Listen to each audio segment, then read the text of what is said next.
امیر نے کہا میں نہیں مانتا، میرے یاروں نے کہا ہم نہیں مانتے، اور کہتے ہیں ان کی حیثیت ہی کوئی نہیں، حیثیت ہی کوئی نہیں تو پھر تکلیف کس بات کی ہے؟ ہمارے بغیر منوا کے ذرا دکھاؤ تو صحیح، اور یہی چراغ جلیں گے تو روشنی ہوگی۔ اور ان کو چہروں کو مت دیکھو کہ شام ہی سے بجھا سا رہتا ہے، دل ہوا ہے چراغ مفلس کا۔ کوئی اہل حدیث کی نمائندگی کا دعویٰ نہیں کر سکتا چاہے کسی کے کندھے پہ سوار ہو کے آ جائے، اور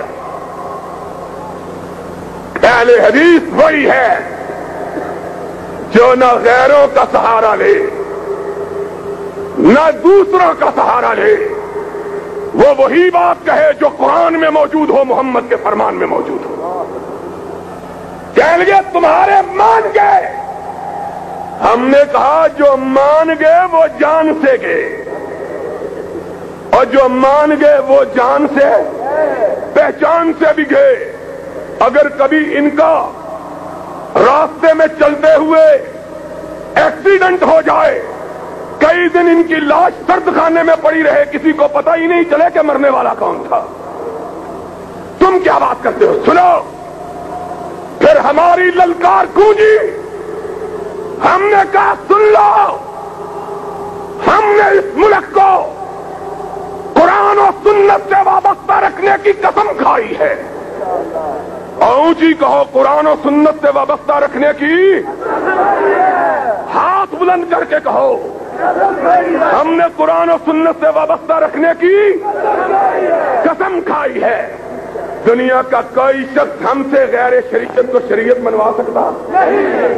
انگوٹھے لگا دیے، جنگ میں مضمون چھپا، لوائے وقت میں چھپا، آسان لائی زہر کی کیا حیثیت، اور جیم بھی ٹھیک دال بھی ٹھیک۔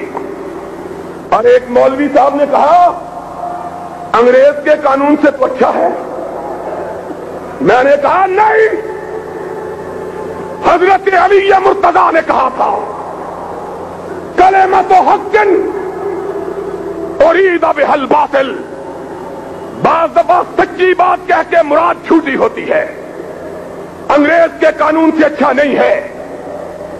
مجھ سے نوائے وقت کے نامہ نگار نے پوچھا کیوں؟ جواب چھپا، میں نے کہا انگریز کے قانون کو ہم نے کفر سمجھ کے مانا تھا، محمد کی شریعت سمجھ کے نہیں مانا تھا۔ ہم کو آج غیر شریعت کو شریعت منوانا، اور پھر